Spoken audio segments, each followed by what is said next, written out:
চিকেনের একটা প্রিপারেশান তোমাদের সাথে আজকে শেয়ার করছি, ঘরে থাকা খুব কম উপকরণ দিয়ে। খেতে কিন্তু দারুণ হয়, রুটি, পরোটা, ভাত সবের সাথেই ভালো লাগে।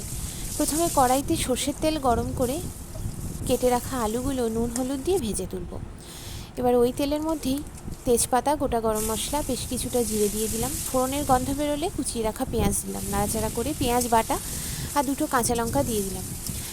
আবারও বেশ খানিকক্ষণ সময় ধরে নাড়াচাড়া করতে করতে যখন তেল ছাড়বে তখন দিয়ে দিলাম টমেটো, আদা, রসুন, জিরে, কাঁচা লঙ্কা সব কিছুর পেস্ট দিয়ে দিলাম, হলুদ গুঁড়ো আর নুন। এবার লো টু মিডিয়াম ফ্লেমে বেশ কিছুক্ষণ সময় ধরে কিন্তু কষাতে হবে।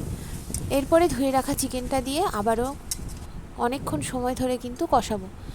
এই কষানোটা যত ভালো হবে মাংসের স্বাদ তত ভালো হবে। এবার ভেজে রাখা আলুটা দিয়ে দিলাম, আবারও খানিকক্ষণ সময় ধরে ঢাকা চাপা দিয়ে কষতে কষতে যখন এরকম তেল ছেড়ে আসবে কষানোটার থেকে, ফুটিয়ে রাখা জল দিয়ে দিলাম। আমার চিকেন রেডি। গরম মশলা ছড়িয়ে সার্ভ করলাম। কেমন লাগলো জানিও, ভালো লাগলে লাইক শেয়ার কমেন্ট করো।